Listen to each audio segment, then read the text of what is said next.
If you're a growth-minded professional entrepreneur or leader who keeps achieving but still feels like something invisible is holding you back, this one is for you.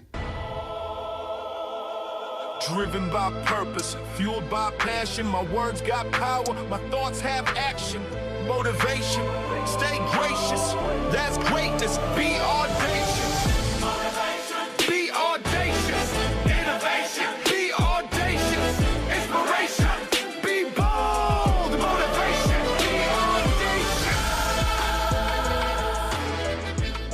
12, but what my 5-year-old, 6-year-old, 8-year-old mind decided is that money causes parents to fight and families to break up.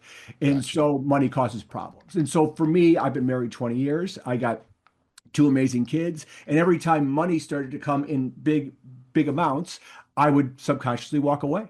And so what I realized is that I was just subconsciously protecting my family. I don't fight with my wife very often. I love my kids, and I didn't want to break that family unit up. And so that's what I believed was true. If you trace it back to why you believe that, like where did that belief come from? It's not your belief, right? If it's something that great, like it's not, the belief doesn't have to be limiting, but make no mistake, it's a belief you decided to believe. What if the real barrier to your next level isn't lack of effort or talent, but the limiting beliefs you picked up long before you even realized it? On this episode of the Audacious Living Podcast, our goal is to help you live audaciously by identifying the subconscious patterns shaping your decisions, your confidence, and ultimately your results. Today's guest is Jim Huntzicker. He's an entrepreneur and author of Mindset Breakthrough, who helps high performers uncover the deep-rooted beliefs and resentments that quietly sabotage their success. You know, his work matters especially for driven individuals who keep pushing forward but can't quite explain why certain ceilings still exist in their world.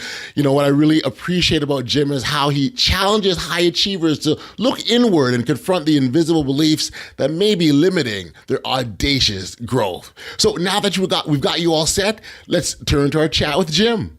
Enjoy. Hey, Jim, thanks for joining me here today on the Audacious Living Podcast. I appreciate you for taking the time to be here, my friend. Thank you. Yeah, thanks for having me.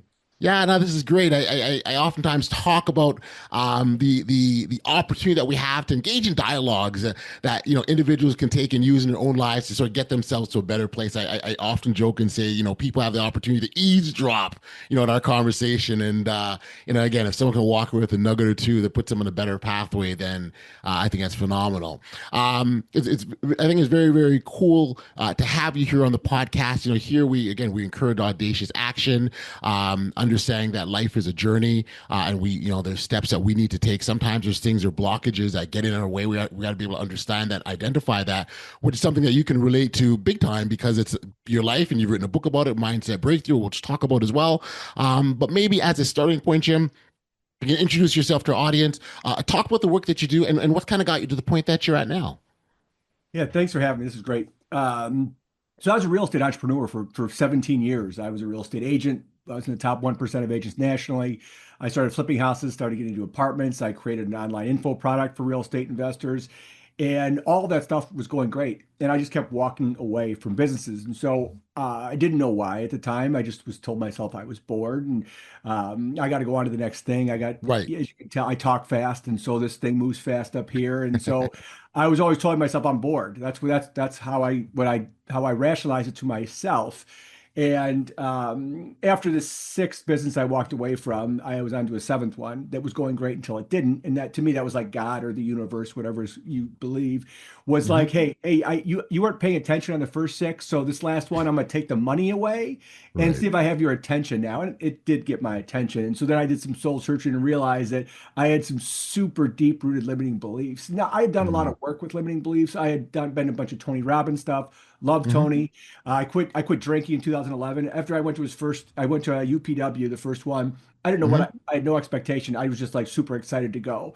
And I left. I never drank again. Now I was doing really well in business. I had, but I hung out with guys that drank a lot, and usually more than me. So I felt like, my level of drinking is fine. My buddy drives a Ferrari and he drinks more than I do. So whatever. Right. And so, but I drank a lot. And so I never drank again. And then I lost 60 pounds. And so I did lots of good with Tony, but I could never get to my limiting beliefs with him.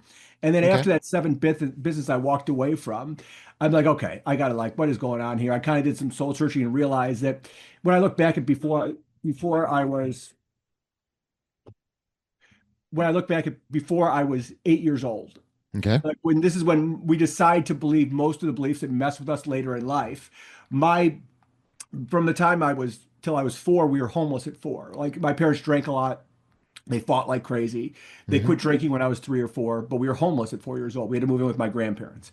Hmm. And then they quit drinking, and the financial turnaround my dad made was incredible. He went from driving limos and laying concrete to owning multiple gas stations and a real estate office by the time I was 10. But so Wow. now we had money, and money was still a problem. My parents fought when there was no money. Right. No money's a problem. Now we have lots of money. Now that money's a problem. And then my parents got divorced when I was 12. But what my 5-year-old, 6-year-old, 8-year-old mind decided is that money causes parents to fight and families to break up. And Gotcha. so money causes problems. And so for me, I've been married 20 years. I got 2 amazing kids. And every time money started to come in big amounts, I would subconsciously walk away. And so what I realized is that I was just subconsciously protecting my family. I don't fight with my wife very often. I love my kids, and I didn't want to Right. break that family unit up. And so that's what I believed was true. And so I didn't, until you fix that, even if you don't believe that anymore as an adult, your subconscious, that's what stores everything. It Sure. remembers stuff from when you're 1 month old. Yep. It Yep. remembers stuff from when you're still in utero. Like we know this from neuroscience now. Like we remember everything. And like Yes. modern hypnosis can tell, you get put down by like an NLP hypnosis. You get put under, and you can remember stuff from when you're 1 day old. Like it's the Mm. craziest stuff. Hmm. And so once I realized that, I was like, okay, how do you fix it? Right? Like that's the next step. And so that's what the book is. That's the book is just the frameworks. It's only a 66-page book. You can get it on Amazon. It's called Mindset Breakthrough. But Okay. it literally is the frameworks I give to clients. It is like the baseline. Like you need to understand this so that once we get deeper, because we go way deep, because I work one-on-one Yep. with people in group settings, and we go way deep into this. But until you understand the surface level of how to change it, you're not going to be able to, or it's going to take you a lot longer to get there. So the book was basically the baseline. And so, Yeah. so I realized that I had a lot of things that I needed to change. And Right. like example, like also like, so this gets super deep, like even for me with money, we grew up poor until we weren't. But what Right. most of the time growing up, we were watching these TV shows if it's still present. This is still true today.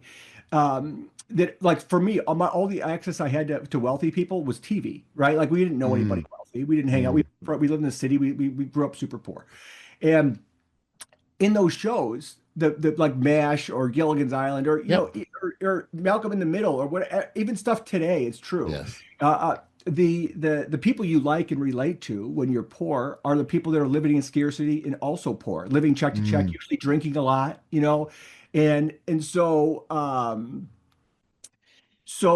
then in those same shows, the people you don't like, the villains of the Yep. show, the Yep. people that are kind of jerks, especially jerks to the poor people, are the wealthy They people. got money. So Yeah. you grow up to Yeah. resent the wealthy people. And so Yeah. so Or for see them me, as bad. yeah, right. So it's crazy. The craziest thing here, I was trying to get wealthy. So I had a double-edged sword, right? Like I had my Yes. parents fighting about money on both sides, with and without money. So money's always a problem, no matter where if it's there, not there, money's a problem. But then also I would see like a Range Rover or a Rolls Royce where they're all over where I live, and I'd be like, rich jerk. Automatically, right? And so, in my experience, most of the wealthy people I know and have met in my life are incredibly gracious and generous people, Right. right? And Right. there's of course there's rich jerks and there's poor Of jerks, course. but Same. the majority are not, That's right. right? It's And money. so, Money doesn't make you that. It's who you are. right. Money amplifies who you are, right? Like Right. that's and so what I had to do was I had to turn that off. Like so literally every time I would see a nice car, I'd be like, rich jerk. And then I didn't even realize what I was doing. You're not going to let yourself become somebody you don't like, right? Right. Like hey, I was I trying to love get that. wealthy, and every time I saw like a super nice car or super high-end car, I'd be like, rich jerk. Yeah. Well, your Right. your subconscious is not going to let you become that person. And so here I'm fighting this double-edged sword of my parents, like ruined me on money, right? Like, and there's no judgment. There's no blame. My parents did the best they could with the cards they were dealt, just That's like right. their parents and their Hmm. parents and your parents and their Yep. everybody's Yep. doing the best they can with the cards they were dealt. But this Yep. is why there's generational history Of of course. poverty, Of course. generational history of habits and families because they're passed down. right? And you could break them, but you just have to be aware of them That's first. right. That they And exist. You have to know that they're there. most people are never aware of this stuff. Yeah. I Yeah. wasn't either. Like I had to go, Yeah. I went into what I thought was going to be about a month of reflection and study, and Yep. it ended up being 2 years. Well, I took off 2 years. I was not in a financial position to do this. I figured it out because I realized I needed it. Because once I started digging, I'm like, holy shit! Like this was not even. I was like, a month in. I'm like, I'm not even like scratching the surface yet. And so that's where the book came from, though. All yep. of this came from me studying to figure out what was going on in my own head. And Yeah. here's the Yeah. best thing. I got back to like the early 1900s, late 1800s is when I started studying. I got like studying personal development, like Yep. because all the stuff, like everybody right now, Tony Robbins included, and I love Tony and all the guys now, everybody's trying to do a great job. I mean, not knocking anybody, but a lot of it's convoluted, meaning like it's complex and it's hard to understand sometimes. And I'm not a detail guy, right? Like a lot of Right. men, women, I'm not a detail guy. Like details are not my strength, something I'm working on, but it's not a strength of mine currently. Sure. And it hasn't been most of my life. And so once I started going back further, like, I got to like Neville Goddard, who's like kind of a mystic from the turn of the century, and like Earl Nightingale. Hmm. Earl Nightingale's awesome. But then going all the way back to like James Allen from As a Man Thinketh, and Charles Hannell, who Yes. he wrote that's the best book I've ever read was his correspondence. It was a weekly mail out course from Okay. Charles Hannell. It's called the Master Key System. You can get it in a book now, Okay. and it's some of the best material I've ever read. That was published in 1908, Wow. right? Go And far so back. but going back that far, I realized a couple things. One, it's much easier to understand, right? It's just this is it, right? Yep. And there's nothing new. Like after like really This is Neville it. Goddard, nothing's new, right? So like Yes. from Yes. 1960 on, there's We've nothing seen new. it. I'm. Everybody's just trying to make the same Yeah. stuff their own. And I get Yeah. it. Like, again, I'm not knocking anybody. Everybody's No, trying no, to help. no. It's. I think what happens though, to your point, though, what to your point is, so there isn't anything new under the sun. Like everything that's happened today has happened already in some way, shape, or form. What I think what individuals trying to do is attune it to the people that they want to connect and talk to, right? And so it's not, instead of just one universal message, it's segmented down to, maybe they're niching it to, let's talk to this specific group. Let's talk to, these high achievers, these single mothers, this group of students, first year university, whatever, right? And so I think that's what we're seeing a lot more of now. But you're right, it's nothing new. Yeah, right. And so realizing that when I kept going back, I'm like, wait, this is like, and then going all the way back, and I could go. I stopped because I'm like, okay, I could keep going, Sure. because there's people from the 1600s that like I go back to like studying Kabbalah, which is, I mean, like the study of Kabbalah was actually from the Jewish side of religion, but today like 55% of people that study Kabbalah are actually Christians. But either Okay. way, you study Kabbalah, and it is mind like the knowledge and wisdom they had from way back is crazy. And Mm. so I started like I had to stop because I found like okay, now let's just like I figured out what was wrong with me. Let's fix it. And so there's some frameworks to use, which we'll go over on this. I'll give a couple. You don't need to download anything, or you can just Yep. but I call it the decision director, and it's how you but it's how you find the limiting beliefs. That's what I was struggling with. So let's Gotcha. talk about that. So there's two states of being we all have. We're either Yep. in a powerful state of being, like right now you're listening to this, you're like, oh, this is incredible. I can't wait to learn more. You're energetic, you're Right. resourceful, you're in a powerful, good state of mind, like you feel good and like you can take on the world. Or Yes. you're listening to this like in this primal state, which is like, fear, anxiety, stress. Like you're like, who is this Yep. jerk? Who does he Yep. think he is telling me? I don't. Right. You're going negative, right? And so you're either in one of these two states of being at all times, and you can't be in both at the same time, right? So you're either powerful or you're primal. But here's the best part. Every time you're primal, every Mhm. time you with stress, fear, anxiety, like automatically, that's where a limiting belief is buried, right? Like Mm. like here, I'll give you an example of this. What it taught me when I was going through those businesses, walking away from them, looking back, what it taught me, what I pulled out of that is money's easy to make, right? Like Yeah. I went from business to business to business, Right. and I was kept making money, and I was running from the money. I didn't realize that then, right? But I was running from the money. But money's easy to make, and if I say that, and you're listening right now, and you're like, money's not easy to make, money's hard to make. Well, Right. start there. You have a limiting belief buried Right. there that tells you Yes, sir. money has to be hard to make because it's not. You know what's funny? I oftentimes will say if you have something in your life that it's a hard line, like this is always this way, this has to be. Dig into that why. Why does it? I start asking yourself that why, because to your point, there's a reason why that, and it very well could be a limiting belief. So it's like certain people have like these non-negotiables, right? Like, and this I never will accept this, or I'll always do this. Why? And you'll find something there. If you trace it back to why you believe that, like Yeah, where did that belief come from? It's yeah, not your belief, right? If it's something that great, like it's not the belief doesn't have to be limiting, but make no mistake, it's a belief you yes, decided to believe, right? hmm Like no, like good, some are bad. Not all the beliefs you picked up before you were eight are bad, no, right? But the ones that are limiting are bad. And so there's no question. If you have a hard line in the sand about something, yeah, that is a belief and a belief you probably got from somebody you love, like your yes, parents, right? And yep, so true. so and so that's the like those are the hardest ones because you're like, So when I was a kid, for example, we used to go to church every Sunday, right? And I used to have my Sunday shoes. That's the only one in the church, nowhere else. And that followed me for years. That's Sunday shoes, nothing else. Didn't wear them on Mondays or Tuesdays, only on Sundays. Or Sunday pants, only wore them on Sundays, nothing else. And so that was something that stuck with me. I remember getting to a point like, why can't I wear them any other day of the week? do you still have Sunday shoes? No, I don't. The You doors are broke it. wide open. I wear everything every day of the week. You broke it, but that was a habit. That was a belief you had that you had Sunday clothes because Right, you're just right. nice for church. And I think the important part of that process is first being able to question, right? Like that we go into autopilot, and you know this, like we go into autopilot really easily. And I think our brains would rather us just make things simple and just fall into these habits. And that's how habits are formed, right? And so the first step is really being able to be comfortable because sometimes we're not comfortable with questioning what is comfortable. But once you can start to do that and really examine your life, like, why do I do this? Or why is that?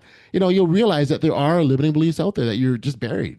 You'll find patterns like so what you'll realize when you look back at the things you don't like, or if you're in a cycle, right? Like a behavioral psychology loop, right? And so like it all starts with belief. Like so you like everything starts with your belief.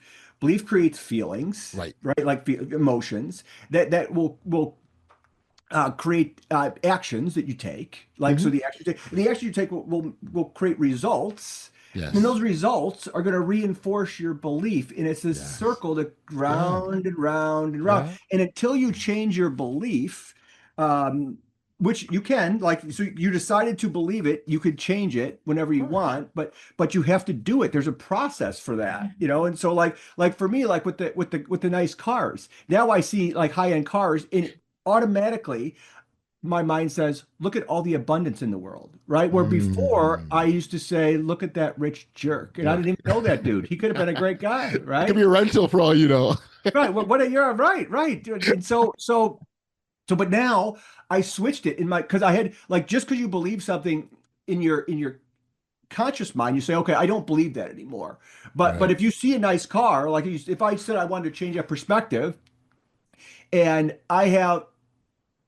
I see a nice car and I say, rich jerk. Well, it didn't change yet, right? Like you need to Right. inform your subconscious that you have a different belief system now, and you no longer believe that. And Yep. there's a process for that. And so, Yep. so I'll give one framework now. This is super easy. You don't need to download anything. You can Yeah. just Yeah. take a piece of paper and you draw two lines down the middle and Okay. create three columns. In the column on the left, you write the old limiting belief. Anytime you go primal is a limiting belief, right? So let's just say you think you're not good with money. Let's just use money. Lots of people that just that's about 80% of the people in the world, right? And especially US and Canada, where I primarily work, Okay. is 80% of people have money issues. And the craziest thing, for about 18% of the other 20, even if they money is not scarce, Hmm. money is still problematic for them, right? So Mm. most people have some sort of money issues from how they grew up.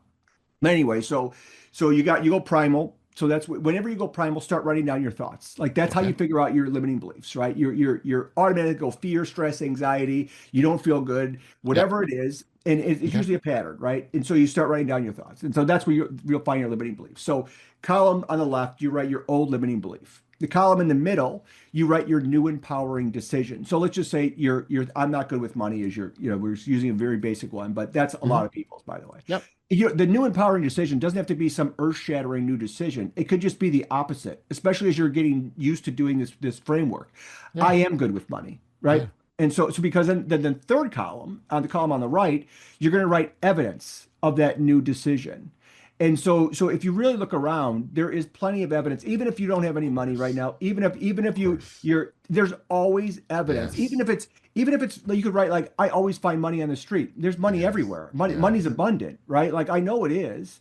And I save $10 a week. Like it doesn't have to be earth-shattering, right? Yes. Yes. Like Yes. just small little micro Yep. steps to Yep. get to the Yep. bigger ones, because all it is creating habits in the right direction. That's right. Right Confirmatory now, your bias, habits. right? It's a form of like we're looking for something to confirm our beliefs, right? And so the same way Always. we have these negative ones, the evidence and data can show the positive stuff. Well, the crazy thing, like you just said, like to your point here, neuroscience now tells us we know for a fact we only see 12% of what's going on around us. Like literally 88%, and you can find studies that show it's like 98%, right? But I think 88 is with majority of the studies I saw is we're walking around with these filters on where we don't see conscious reality. It's when I started studying neuroscience, I got into like quantum physics. Like Oh, that's why wow. it took 2 years, because I started with human behavior and human psychology, and through neuroscience, I ended up in quantum physics, and I was like, wow, what am I doing here? It's fascinating, Mm, by the way. Like yeah. it's Oh, not what you totally. think. Like Totally. most people I start talking about, they're like,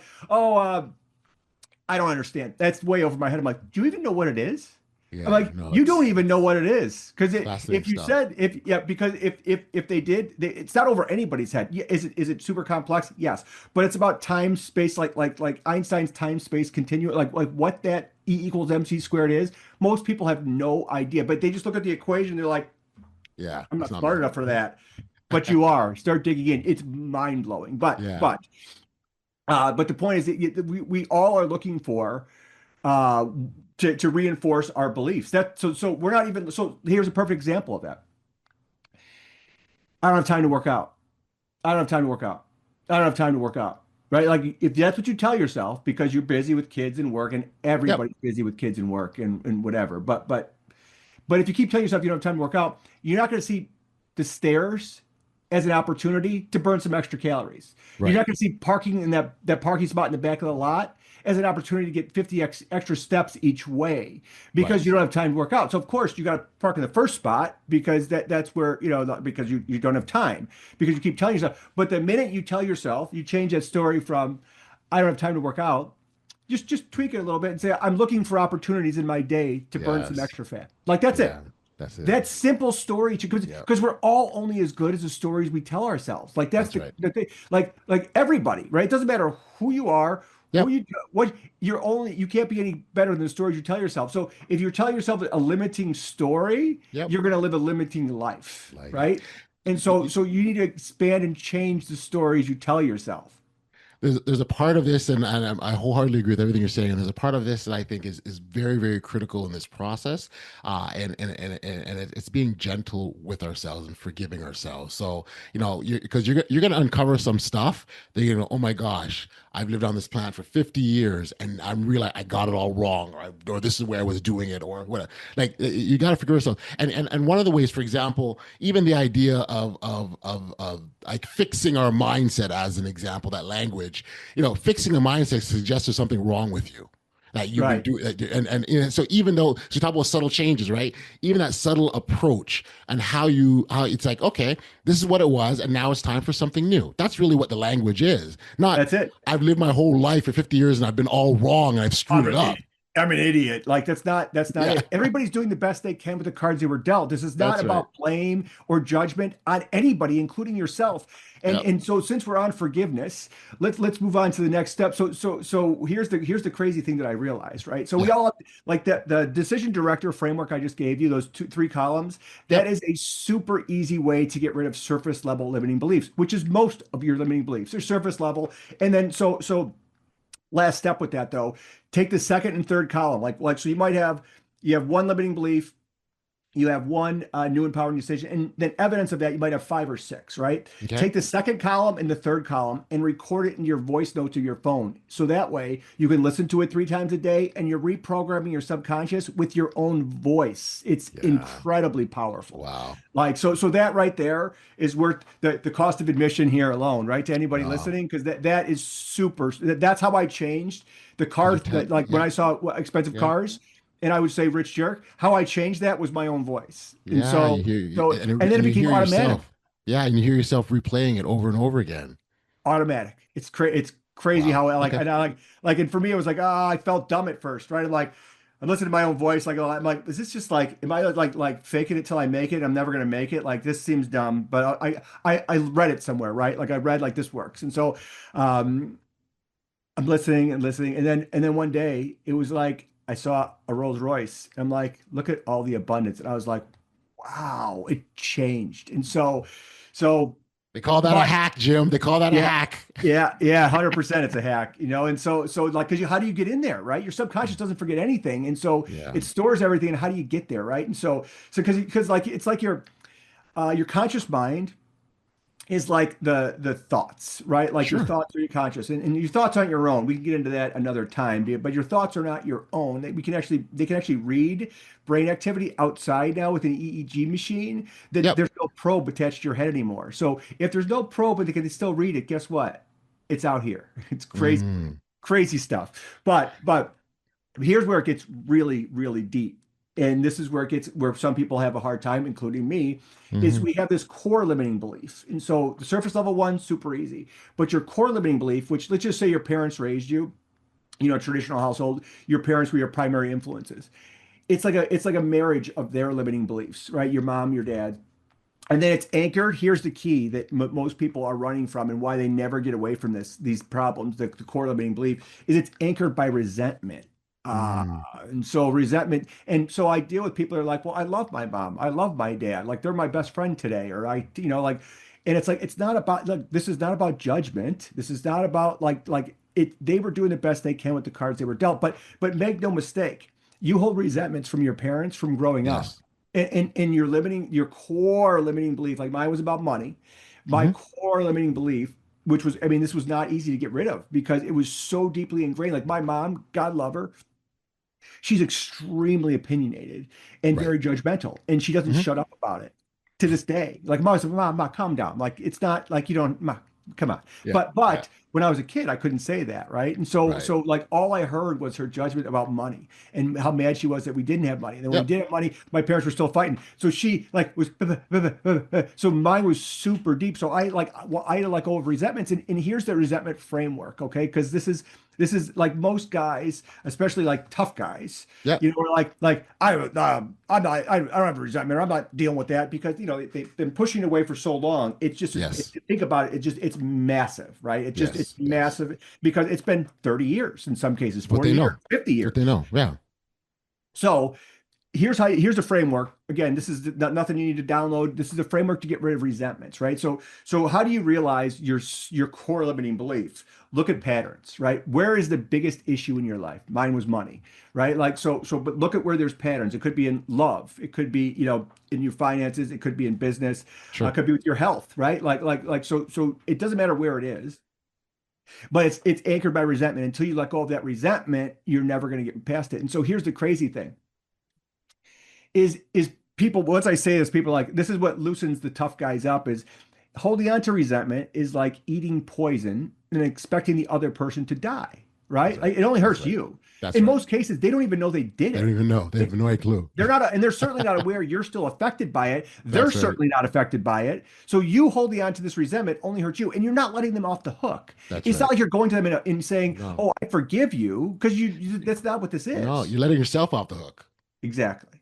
And so the process to do that is not an easy one, but I'm going to walk you through the steps of it right now Yeah. because it'll change your life. Is that Change. the layers of resistance? Yes. Well, the no, this is resentment. So the Okay. layers, so the four layers of resistance we've been Yep. going through are, limiting beliefs, resentments, which we're going to talk about, Yep. your core limiting belief, Hmm. and then the last one, which this is the one that everybody's got on some level, even the most successful people, is I'm not enough. right? Even Mm. people that build these multi-million dollar businesses that Imposter that I work syndrome. with, that they're like, they have this exactly like, I don't deserve to be here. Like I made, my business has made $20 million and I don't feel worthy, right? Like that, everybody has this. Yeah. Everybody. Like Right. it's very, very rare for somebody, I shouldn't say everybody exclusively, but 99% of the population has, I'm not enough. I'm Sure. not. So those are the Sure. four layers of resistance. And so right now we're going to deal with resentment. And resentment, you have to, the first step to getting rid of resentment is you have to name it, right? So this was, my mom, money, right? My dad, whatever it is. Yep. And then you got to sit there and think about it and feel it. And so you've been avoiding feeling it for so long, it's big. And so it's going to hurt. In many cases, you're going to cry.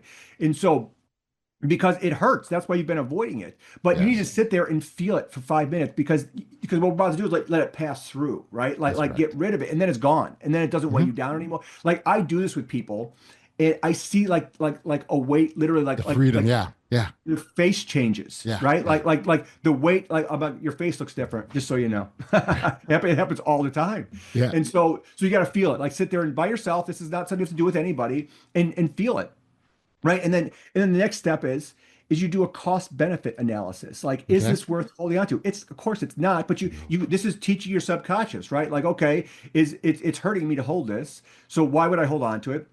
And then here's the is you give it a new meaning. If you're looking for bad, you'll always find bad. But if you're looking Absolutely. for good, you'll always Yes. find that, right? Yes. It's Yeah. it's it's just what you're looking for. And so it's just like our conscious reality, our filters, you get what you're looking for. And so give it a good meaning. No matter what it is, no matter if it's death, even the shittiest thing that could ever happen to you in your life, give it a good meaning. Like why do we assign things as humans? We assign things that don't give us that bring us down. That, Right. that don't, like we do it all the time. We do it Yep. automatically because Yep. it's our survival instinct, right? And Yeah. so you Yeah.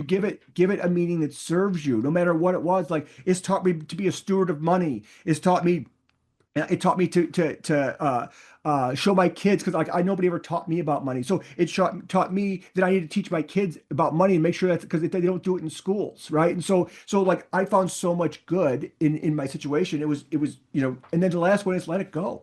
Like Gotcha. literally, like Yeah. okay, you can say it out loud. Like, Hmm. hey, subconscious, this is something I'm done with this. I moved out. I no longer believe that money is a problem. Yep. And I literally like for me when I was figuring this out, I'm like, I needed like a physical motion. It felt like for me, like this. But I literally to this day, like when I go like this, like because it's showing like that's like showing my subconscious in my Yes. it's passing through, like, Mm. and it's done, right? Yeah. Because here's the Yeah. thing, like here's the thing. So that's going to help you process a negative event in your life, right? Like a resentment you hold on, which is stopping you from getting whatever you want, right? Of course. Because Of course. if you have a desire that you Hmm. don't currently have, like you want something but you don't have it yet, the only reason you don't have it is because of the resistance you have to Yes. it. Those four layers, Yep. those are what's stopping you from getting what you want until you deal with that stuff, which is not pretty. Yes. You're never going to have it. And so but here's the crazy thing about this. It goes with stuff you like too. There's Absolutely. resisting and Yes. there's Yes. clinging to what you Yes. do like. So you can't hold on to what you like either. Everybody's like, wait, what? Like, no, you got to just experience everything. Like, let me give you an example. Yep. You go to the beach and you see the most beautiful sunset you've Yeah. ever seen. Yeah. Right? And you're like, look at all the colors. This is Yeah. I cannot wait to come back to this beach and see this beautiful. And then you go back to the beach next time, and what happens? It's not there. Overcast, Yeah. Okay. right? Yeah. And it's Yeah. beautiful because the Yeah. moon is reflecting on the Sure. But it's not on the there. ocean, and the Yeah. clouds are eerie, and it looks amazing. But it's not it's not the That's right. beautiful What you held on stuff to. you held on. Yeah. And now guess what? Now you go primal. You go into a negative state of being from something you loved, right? Love. And now Ah. something you loved causes. So if you were just there, like, look at how beautiful this is. Can't wait to see it next time. Now, the next time you go, you're like, oh my, look at how amazing that moon looks. It's incredible. Yes. Because Yeah. you had no, you didn't expect anything. You were just experiencing, right? So this goes both ways. Yeah, I do love the idea of staying in the moment and appreciating what you have in that moment. And the word acceptance sort of comes out to me, and as you're talking about that, like accepting of what you have, what's there. So yeah, it's overcast this time around. First time was fantastic, overcast, but there's still some beauty in that too, right? And If you're it's looking for good, just you'll find it. reframing it. I say, right? It's a way of reframing things. If why do we give, like, even if somebody cuts you off, right? Like you get a little road rage, right? Like I used to get it like crazy. Now somebody cuts me off, I'm like, ah, that guy's having a rough day. I'm not, Yeah, right? Like I'm not letting his rough day bring me that's down. Because right. if you watch that guy, he's gonna go cut off everybody he can to get where he's going. It has That's nothing right. to do with you. That's Like right. the meaning you gave it was he wronged me, Me, right? yes, yeah, Me. And yeah. I am mad that he wronged He me. did He that. doesn't He give just, a yeah, shit. He never thought yeah. twice about Doesn't you. know who you are. He's not thinking about you now. He didn't think about Right. you when he did it. He didn't care. So why give it meaning that doesn't serve you? Like So, like to like give you a reaction to go actually cut him right. back off is crazy. Yeah, yeah. So let's stay with that analogy. So now let's stay with that and see how crazy it gets. So you're on your way to work. It's 9 a.m. Guy cuts you off. You're pissed. You get to the office. You get to your work. You're telling that story. You're pissed still, right? If by noon that feeling is still with you, there's a problem. If you get home that night and you're telling your family about what happened, there's a Which problem.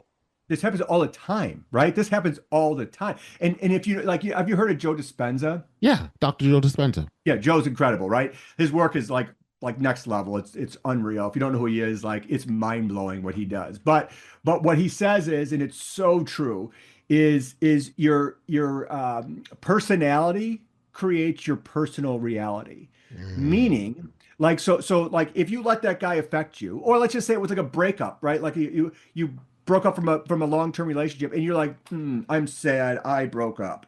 And in a week or a month, I'm sad, I broke up.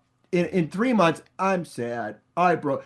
That becomes your personality. It becomes who yes. you are, and then all of a sudden everything is sad because your personality creates your personal reality. So when you're sad or you're mad because somebody cut you off, it Right. becomes part of who you are, and you change. Yes. So then it affects all the other areas of your life. It Like does. like you let it branch out, and it Yes. affects everywhere. So you go home I and you're like yeah. you're pissed off with your family still. You're like, this guy cut me off. It's got nothing to do with you. Like just like, hey, Yeah. I'm having a good day.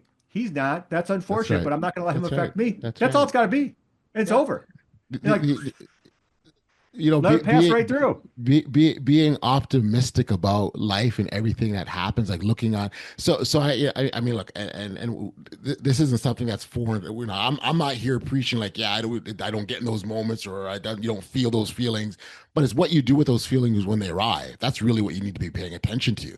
Are you holding on to them, or are you finding ways to move through them? And the more you do it, the better you get, and faster they leave you these negative emotions. So if you're really good at reframing and getting, well, you know what, this, or look at the other side of things, or being optimistic. Like, yeah, I don't think you can ever be too optimistic. I love when people say you're way too optimistic. It's Yeah. impossible to be too optimistic. Yeah, I completely agree. Like everybody should learn to be too optimistic. That would be the best gift That's a you can give goal. yourself. And Yeah. I learned that from my wife because from my mom, I was not optimistic. I was pessimistic about everything, and to the extent where my mom we would call her Captain Opposite, because she would, even though I knew she believed something, if everybody in the room said they believed it, she would bring up the other side, like automatically because she's a pessimist, right? And Yeah. Yeah. Yeah. so Yeah. I had to unlearn that. And my wife, it was incredible how I got attracted to my wife.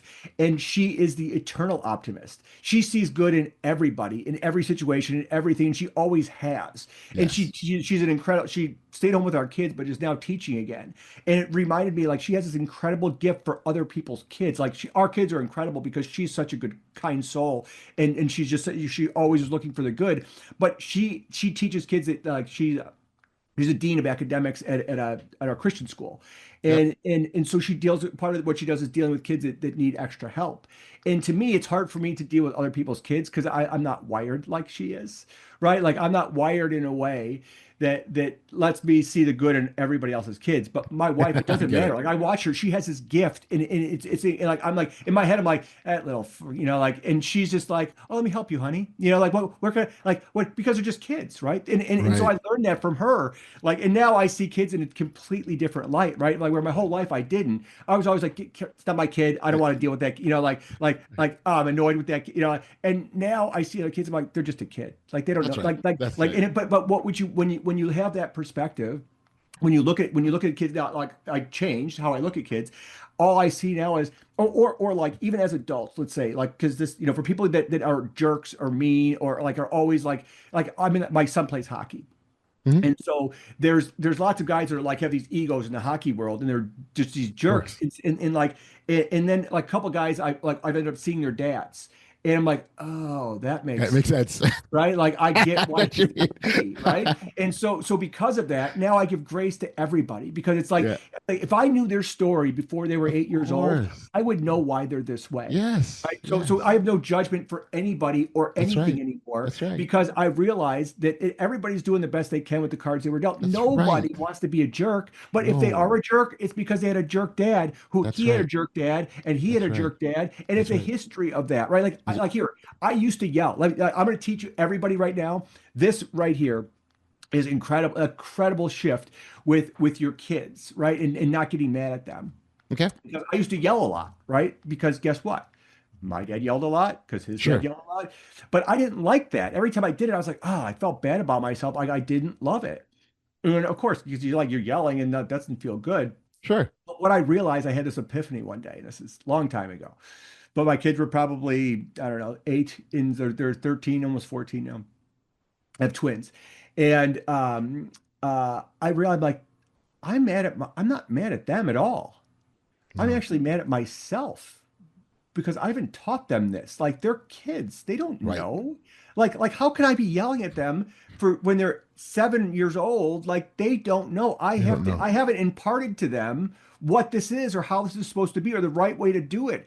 Right. So I'm not mad at them. I like my anger is actually directed at myself, but I'm yelling at my kids, and that's crazy. That's like crazy Yes. behavior. Yeah, yeah, yeah, And so yeah, I yeah. told my kids that, like, hey, you guys, I know I've yelled a lot because I realized my dad yelled at me, and that's why I yell. And I don't want you guys to be yellers. So I'm going to stop yelling. And I also realized that when I was yelling, I told them exactly what I just said. I was mad at myself. I wasn't mad at you guys at all. So all this time, just know I was never mad at you.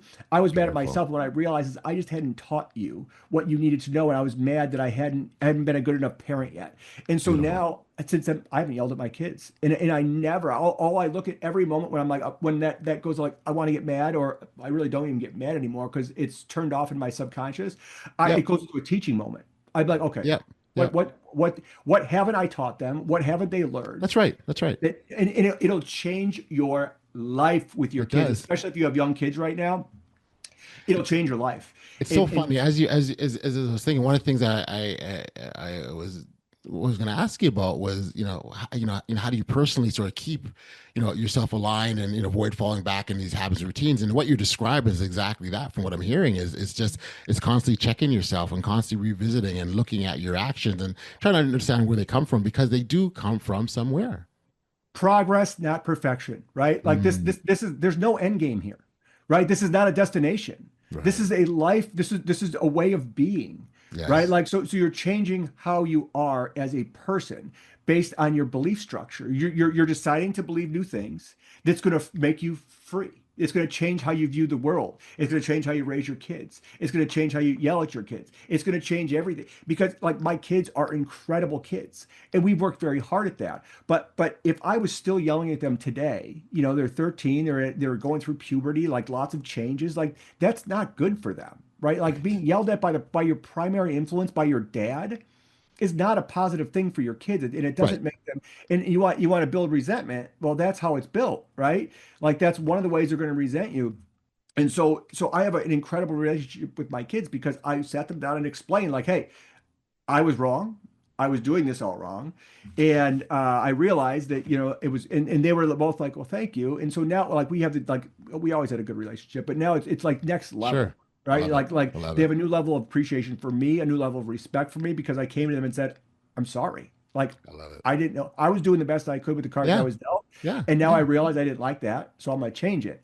But the here's a really powerful distinction too, is and you could do this. This is something. This is the progress, not perfection. And this is a great way to override your thoughts because your thoughts aren't your own. Look, we can get into that another time. But there's like the reason you could hear me right now Yeah. is because Yeah. there's a wave function in the world, Yes. right? Like there's Yes. there's frequency and there's Hmm. vibration. And my voice is vibrating, and you're Right. picking it up. And so like there's this whole thing. You can call it the ether. You can call it the universe, the mind of God, whatever you want. But it exists out there, and it's where all thoughts are, and that's how we can read thoughts from the outside. But Yep. so that's why you Yep. get all these thoughts that are messed up. You're like, oh man, I don't. But labeling thoughts and facts as they come up will change the game for you. Like this could be step Absolutely. one for most people. Like you get a Absolutely. thought, like you see somebody and it triggers a thought, and you're like, I don't even. That's a thought. That's not a fact. I don't believe that. In fact, I don't even like that. That's not who I am. What I That's do right. believe is this. It's all in your head. You don't say it out loud like a crazy person. You're just like, what I do believe is this. And like say you have a messed up thought, and we have thousands of thoughts a day. Like they say like 80 or Yep. 90,000. And so usually the messed up thoughts you have, you're gonna have multiple times a day. So generally you're gonna correct your messed up thought in one day. But it could Hmm. be two, three, four, whatever. Could be Sure. a week, a month. But every time that thought comes up, if you override it and you say, I don't believe that. That's not what I believe. That's a messed up thought. And what I do believe is this. Or if something comes in, it's like, and you do believe it, like you see a person, you have an event, it happens, and you're like, oh, that's a fact. I do believe that. Store that in the fact department. I'm going to store that in the messed up thought department. Mm. And I don't believe that. And eventually, what's going to happen is just like my seeing nice cars. Look at all the abundance. When that thought comes up, your subconscious, oh, maybe, nope, I don't believe that messed up thought department, and you're going to override it because what's going to happen is the thought you do believe is going to be what pops in. It'll take about 20, 25 times. It's the power of repetition, just like anything that Yep. you want Yep. to do. It's new. You got to do it the more you do it. But if you do that 25 times in one day, guess what? It's going to override that thought. Now, you're not out of the woodwork because you've got many, many messed up thoughts. We Of all do, course. right? So you're not alone. You're not unique, right? Like we all got these messed up Yep. thoughts. And so once you start overriding them, it's the one of the most, and you can just, it's all every day, Of all course. day. You're Yeah. like, whatever. I, Yeah. I don't believe that. That's not what I Yep. believe. What I do believe is this, and it will change. Like somebody cuts you off. I read jury. That's not what I believe, actually. What I Right. believe here is that guy's having a bad day, and I'm not. Right? I got my coffee. I'm on my way to work. Things are good. Got a good marriage. Got kids. Life is That's good. good. That's right. That guy is not having a good day, and I Yeah. feel bad for him. I'm gonna pray for that dude, right? I'm That's gonna right. send him some love because he needs some love, That's And, it. and That's when you it. when you think about, and you should there's a practice. It's called the Hope Ono. Have you heard of that? No. Hope. No. It's No. oh my God, oh, you gotta look at it. So Oh, this goes way back to this. This is like a Hawaiian okay. tradition. Okay. It's of forgiveness. And the way the story goes is I heard this Tony Robbins actually where I originally heard it, but I've heard it several times since. And there's a doctor. There was a mental hospital in Hawaii, and the people that went, it was like the worst of the worst. Like they were like never getting out. They're like murderers, right? Yep. Like the worst of the worst, and they were like mental issues, right? And so they couldn't keep a doctor working there more than a month or two. Same with employees because everybody was so bad that it was a rough environment to work in. And they got this doctor, and I won't remember his name right now, but they got him to go, and he for the first 6 months I think it's 6 months, but he didn't meet with any patients. He met with all Okay. the staff to learn, but he would grab their case file and he would pray over it, or he would send love to them. Like he'd look at what they did and he'd say, I love you. I'm sorry. Please forgive me. Thank you. I love you. I'm sorry. Please forgive me. Thank you. Mm. He would pray. So he'd say those four phrases over them. And within 6 months, these prisoners that were never getting out, were never getting better, were all of a sudden slow. They started to like calm down. They Okay. started to retain employees because it wasn't as chaotic of an environment. Yep. This guy never met with them, right? He never saw them in person. They Wow. never saw the Wow. doctor, but he grabbed Wow. their files, and he read their files, and then he prayed over it with the Ho'oponopono, which is, I love you. I'm sorry. Please Mm. forgive me. Thank you. And so Power of positive thought. it's incredible. Yeah. So Yeah. like Yeah. people in your life that wrong you in your life or that have wronged you, like you're like, oh, screw that. Like anybody who's wronged me in my life has, and I still to this day, like if I think about it, like if a negative thought comes up, I'm like, I love you. I'm sorry. Please forgive me. Thank you. I send them love every single. So part of my morning routine is sending love to three people, right? And so Wow. and it's people that either need it, like I realize they're having a rough day, like it may not be they have wronged me, Yep. but they're just having a rough go at it, or people that did wrong me, and like somebody cut me off, I don't even know who they are, I can just remember Yeah. the Yeah. guy's car and be Yeah. like, I love you, I'm sorry, please forgive me, thank you, and it makes me feel better, right? Like Absolutely. It I feel does. good, and so like I'm not like but here's the thing is from that story, if you look it up, uh, you'll find so then that after 6 months, like the guys started getting released. People started getting released from this Lives prison that were changed. never Yeah. getting out. Like they Right. were like Right. they couldn't even keep employees. This place was so bad. Wow. And it was like a trickle effect. Like they all played on each other because it was so Yep. bad, it just got worse and worse. And this guy Yep. came in and changed everything. And Wow. all he did was pray over them. I love you. I'm sorry. Please forgive me. Thank you. And so that's like now when people cut me off or somebody, I stop. I'll go in my car, close my eye, whatever. Yeah. And Yeah. I love Yeah. you. I'm sorry. Please forgive me. Thank you. I love you. I'm sorry. Please forgive me. Thank you. What's And beautiful, I tell you what's beautiful about that. Sorry, Jim. What's beautiful about you know, that if you think about sort of, well, first of all, it's a habit, a daily habit that people can institute like now, and it's a very positive one that they can not only free other people, free themselves, and I think that's the beauty of what you're suggesting, and I love the fact that we're able to offer that to our listeners. yeah, no, it's incredibly powerful. I've been using Okay. it for Okay. about 6, 7 years now. Good. It's changed my life. It has changed Wonderful. so Beautiful. and so here the first time I used it I'll give you like it's the craziest like glaring example to me was a hockey guy. My son had a coach when he was super young that was like I mean he yelled at his own kid and in his own kid's face just as much as it, but it was like abusive. And he did it to my kid too. He Yep. was benching him all the time. The kid's like 9. Like, come on, man. Like you gotta like chill out. It was 8 even at the time. But he ended up getting fired. But and then because I was one of the guys who got him fired, it seemed, or he thought at least, I'm like, your own Right. actions got you fired, dude. I didn't get you fired. You got Right. yourself fired. Right. But Right. I was one of the guys that he thought got him. Like and so then I didn't see him for a while. I knew I was going to see him because we were playing a team kid was on. And so I did the Hopo Ono on it. I'm like, okay, I'd already been using it, but I never used it on this guy. And so I did it for about 3 days in a row before seeing him. Now, this is a guy that wouldn't even look at me, right? And same with one of his buddies that guy never had problems with, but he was good friends with this guy. And so because I wronged him, anyway, Sure. that day, both these guys that wouldn't even look at me, both said hi, Mm. right? Like for years, like I saw these guys all the time, and they would just like look away. And that day, leading up to it, I did Hopo Ono on both of them. They both were like, hi. Now we didn't become friends, but they both said hi, Yeah. right? You saw Their, you saw their, a change, really, what you're their saying. entire Yeah. expression with me Yeah. changed, Yep. and Yep. because I sent them love, right? That's right. I That's right. realized, I realized that they had a messed up, like that guy, so that particular guy. I met his dad. His dad was a train wreck. He was yelling at kids on other teams, like There you like go. calling them names. Like these Yeah. are 8-year-olds, man. Yeah. They're 8. So yeah. So again, so it makes sense, right? You saw So like, and it's funny. And so what that says too is everyone's got a story and the pieces of the puzzle they do fit and they make sense in the grand scheme of things. And so I mean, I love that story. Just for our listeners one more time, Jim, because I want to make sure that the mindset breakthroughs of book. If they wanted to get a copy of that, where can we send them?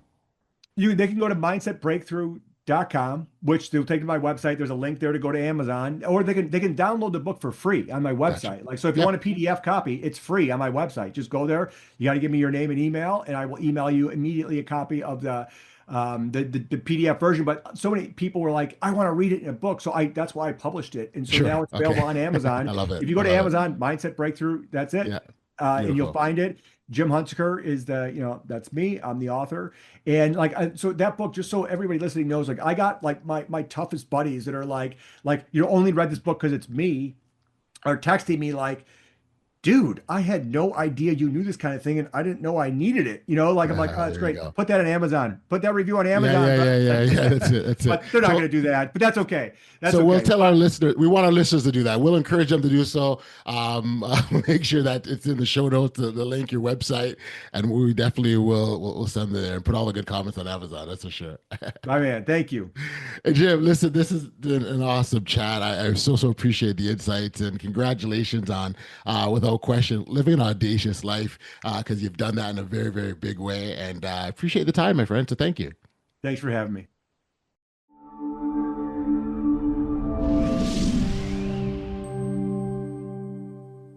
Much thanks and appreciation to Jim for being here. You know, the biggest takeaway here is that if you're a high achiever trying to grow to your next level, your greatest barrier may not be your capability. It may be the beliefs you've been carrying since childhood. You know, what I love most about this conversation is how Jim reminded us that progress isn't about blaming ourselves for the past. It's about becoming aware of the stories that have been quietly running in the background of our lives. You know, that awareness gives us the power to choose something brand new. But again, we've got to make that choice. Hey, if this conversation resonated with you, I encourage you to connect with Jim directly. Check out his book, Mindset Breakthrough, and explore the frameworks he shared to help you identify and release those hidden mental barriers. Of course, we got you because they are in the show notes below, so click and check it out. Now, as we close out, I wanted you to consider this. Think of your life like driving with an old GPS that was programmed years ago. It keeps recalculating routes based on outdated directions, even when you're trying to go somewhere brand new. Until you update the system, you'll keep ending up in familiar places, no matter how hard you press the gas. Your journey towards audacious living requires updating that internal GPS so that it aligns with the life you actually want to build. If you found value in today's episode, be sure to like, share, and leave a review, because when you grow audaciously, you don't just change your life, you create permission for others to do the same. Thank you so much for joining us on this edition of the Audacious Living Podcast, and remember to live life audaciously. Driven by purpose, fueled by passion, my words got power, my thoughts have action, motivation, stay gracious, that's greatness, be audacious.